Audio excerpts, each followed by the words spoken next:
नमस्कार दोस्तों, आज की कहानी है चुड़ैल का बदला। एक बहुत ही खूबसूरत गांव था जिसका नाम था चंदन नगरू।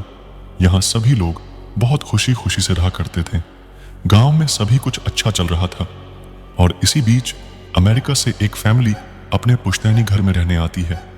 उस परिवार में पति पत्नी और उनका छोटा सा बेटा है जो अपने हवेली में रहने आए थे।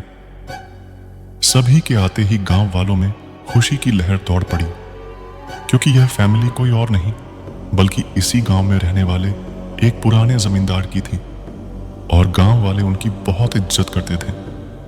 सब कुछ ठीक चल रहा था, लेकिन अचानक एक दिन इस परिवार के बच्चे की तबीयत अचानक बिगड़ने लगती है। सभी को लगता है मौसम का परिवर्तन हुआ होगा, लेकिन बात तो कुछ और ही थी।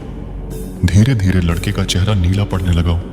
आनंद फानन में परिवार ने डॉक्टर को बुलाया और डॉक्टर को भी कुछ समझ नहीं आया तो उसने पास में ही बने एक हॉस्पिटल में उन्हें स्वास्थ्य परीक्षण के लिए आमंत्रित किया ताकि बच्चे की बीमारी का पता लगाया जा सके। परिवार ने डॉक्टर की सलाह अनुसार हॉस्पिटल जाना जरूरी समझा। सारे परीक्षण होने के बाद भी कुछ नहीं हासिल हुआ। जैसे ही सारा परिवार गांव पहुंचा तो गांव के कुछ बुजुर्गों ने बच्चे की हालत देखकर उन्हें बाबा के पास जाने को कहा। आज भी गांवों में पुराने रीति रिवाज के अनुसार झाड़ फूंक करके इलाज करने की प्रथा कायम है। परिवार सभी सदस्य बच्चे के लिए बाबा के पास भी जाने को तैयार हो गए। गांव के पास ही पहाड़ी में एक बाबा रहते थे जो कि काली विद्या में भी माहिर थे। जैसे ही उनके आश्रम की सीढ़ियों में वह बच्चा अपने परिवार के साथ पहुंचा तो बाबा जोर जोर से चिल्लाने लगे, तू क्यों आई है? इतने बरसों के बाद भी तेरा बदला शांत नहीं हुआ। यह सब सुनकर बच्चे के माता पिता और गांव वाले दहशत में आ गए।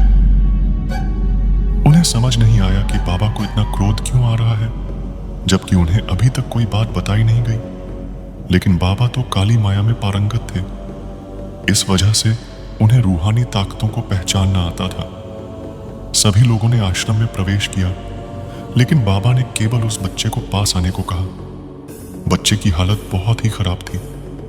उसकी आंखें लाल हो चुकी थीं, उसका शरीर नीला दिखाई पड़ रहा था और उसके शरीर का तापमान आम बुखार से कहीं ज्यादा था। ओझा ने विभूति उठाकर के बच्चे के मुंह पर फेंका। बच्चा जमीन पर लेट गया और जोर जोर से हाथ पैर हिलाने लगा। किसी को कुछ नहीं समझा रहा था कि बाबा की विभूति से क्या चमत्कार हुआ कि बच्चा अपने आप जमीन पर लेटकर ऐसी हरकतें करने लगा। तभी अचानक बच्चा अपने पैर की उंगलियों के बल खड़ा हो जाता है और बहुत ही खूंखार औरत की आवाज में ओझा को उसके पुराने नाम से बुलाया, अरे वो प्रेमनाथ, मैं तुझे नष्ट कर दूंगी। लड़के का ऐसा स्वर सुनकर उसके माँ बाप घबरा गए। लड़के को इस अवस्था में देखकर उन्हें कुछ समझ नहीं आ रहा था कि ऐसा क्यों हो रहा है। तभी ओझा ने एक मंत्र पढ़कर बच्चे को अपने काबू में किया। सारे गांव वाले ओझा से पूछने लगे, बाबा ये सब क्या है? यह बच्चा ऐसा क्यों कर रहा है? तभी बाबा ने बताया कि इसके अंदर कोई चुड़ैल आ चुकी है जो कि आज 70 साल पहले चोरी के आरोप में जिंदा जला दी गई थी। उसे ऐसी सजा देने वाले कोई और नहीं बल्कि इसी बच्चे के दादाजी थे और वह चुड़ैल अपना बदला लेने इसलिए आई है क्योंकि वह गर्भवती अवस्था में जिंदा जली थी और उसके कोख में पल रहा मासूम बच्चा भी जल गया। इसी वजह से वह उस वंश बच्चे को भी दर्दनाक मौत देना चाहती है ताकि उसका बदला पूरा हो सके। ये सारी कहानी जानने के बाद उसके परिवार वाले ओझा के सामने गिड़गिड़ाने लगे और अपने बच्चे की जान की भीख मांगने लगे। तभी ओझा ने अपनी घोर तपस्वी शक्ति से मंत्रों के उच्चारण के साथ उस चुड़ैल को मासूम बच्चे से बाहर निकाल दिया और कुछ ही क्षणों में बच्चा सामान्य हालत में आने लगा। सभी को लगा कि सब कुछ हमेशा के लिए ठीक हो गया, लेकिन यह तो एक शुरुआत थी। अब बच्चे की तबीयत सुधर गई थी और सभी ने चैन की सांस ली। परिवार ने सोचा कि अब सब कुछ ठीक हो गया है और वे अपने पुराने घर में लौट आए। कुछ समय तक सब कुछ सामान्य रहा, लेकिन गांव के बुजुर्गों ने चेतावनी दी थी कि चुड़ैल इतनी आसानी से हार मानने वाली नहीं है। रात का समय था पूरा गांव गहरी नींद में सो रहा था। अचानक हवेली के अंदर अजीब सी आवाजें आने लगी। बच्चे की मां जाग गई और उसने देखा कि बच्चे का बिस्तर खाली है। उसने अपने पति को जगाया और दोनों ने बच्चे की खोज शुरू की। वे हवेली के हर कोने में गए, लेकिन बच्चे का कहीं पता नहीं चला। आखिरकार उन्होंने देखा कि हवेली के पीछे वाले बागीचे में एक पुराना कुआं था। कुएं के पास ही उनका बच्चा बैठा हुआ था और उसके पास एक औरत का साया था। औरत ने अपनी लाल आंखों से माता पिता की ओर देखा और भयावह हंसी हंसने लगी।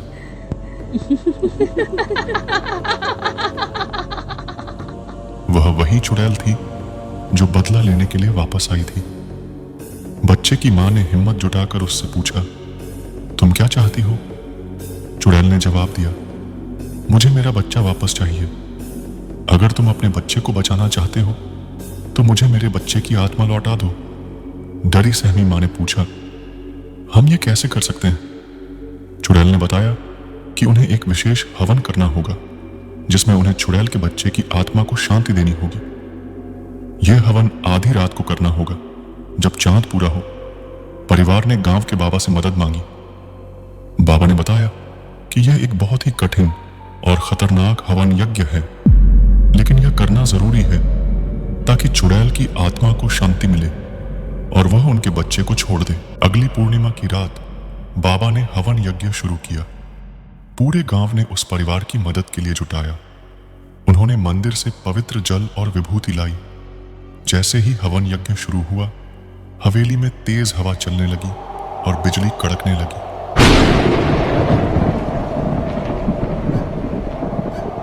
चुड़ैल का साया एक बार फिर प्रकट हुआ और उसने हवन यज्ञ को रोकने की कोशिश की, लेकिन बाबा ने अपनी शक्तियों का इस्तेमाल करते हुए उसे रोक दिया। हवन यज्ञ के अंतिम चरण में चुड़ैल की आत्मा ने अपने बच्चे की आत्मा को मुक्त किया। एक तेज प्रकाश चमका और चुड़ैल की आत्मा ने धीरे धीरे हवेली को छोड़ दिया। बच्चे की तबीयत तुरंत ठीक हो गई और वह सामान्य हो गया। सभी ने राहत की सांस ली और गांव में शांति से लौट आए। हालांकि चुड़ैल के जाने के बाद भी गांव वाले हमेशा सतर्क रहते थे ताकि कोई अन्य आत्मा फिर से उन्हें परेशान न कर सके। लेकिन एक बात तय थी, चंदन नगर अब हमेशा के लिए एक ऐसी कहानी का गवाह बन गया था जिसे भुलाया नहीं जा सकता था। वर्ष बीतते गए और चंदन नगर में फिर से शांति स्थापित हो गई। बच्चे का परिवार गांव में रहकर खेती बाड़ी करने लगा, लेकिन गांव वालों को हमेशा यह डर सताता रहा कि कहीं चुड़ैल फिर से लौट ना आए। इसी बीच गांव में कुछ अजीब घटनाएं फिर से घटने लगी। गांव के लोग सोचने लगे कि कहीं यह उसी चुड़ैल का बदला तो नहीं है। एक रात गांव के एक युवा लड़के रमेश की अचानक मृत्यु हो गई। उसका शव गांव के बाहर एक पेड़ के नीचे मिला। उसके शरीर पर घाव के निशान थे और उसकी आंखें खुली हुई थीं, जैसे उसने कुछ भयानक देखा हो। गांव में फिर से भय का माहौल बन गया। लोग सोचने लगे कि कहीं चुड़ैल का बदला अभी भी पूरा नहीं हुआ है। बाबा, जो अब बहुत बूढ़े हो चुके थे, गांव वालों ने बाबा को बुलाकर एक सभा की। उन्होंने कहा, यह चुड़ैल का आखिरी बदला है। वह तब तक नहीं रुकेगी जब तक उसका पूरा परिवार न्याय नहीं पा लेता। हमें फिर से हवन यज्ञ करना होगा और इस बार हमें चुड़ैल की आत्मा को हमेशा के लिए शांति देनी होगी। गांव वालों ने बाबा की बात मानी और हवन की तैयारी शुरू की। इस बार हवन यज्ञ और भी कठिन और खतरनाक था। उन्होंने गांव के पुराने मंदिर में रात के समय हवन करने का फैसला किया। अगली पूर्णिमा की रात गांव के सभी लोग मंदिर में इकट्ठा हुए। बाबा ने हवन शुरू किया। मंदिर में दीप जलाए गए और मंत्रों का उच्चारण शुरू हुआ। अचानक हवा तेज चलने लगी और बिजली कड़कने लगी। मंदिर के अंदर एक ठंडी हवा का झोंका आया और सभी ने देखा कि चुड़ैल का साया मंदिर के द्वार पर खड़ा है। चुड़ैल ने गुस्से से कहा, तुम्हें लगता है कि तुम मुझे रोक सकते हो? मैं तब तक नहीं जाऊंगी जब तक मुझे न्याय नहीं मिलता। बाबा ने हिम्मत दिखाते हुए कहा, हम तुझे न्याय दिलाने के लिए ही यहाँ आए हैं।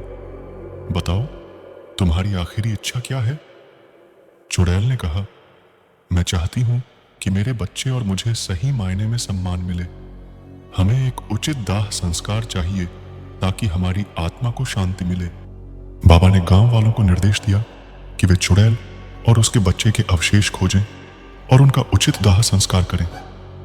सभी ने मिलकर पुराने बागीचे में खोजबीन की और चुड़ैल और उसके बच्चे के अवशेष पाए। गांव वालों ने मिलकर उन अवशेषों का पूरे सम्मान के साथ दाह संस्कार किया।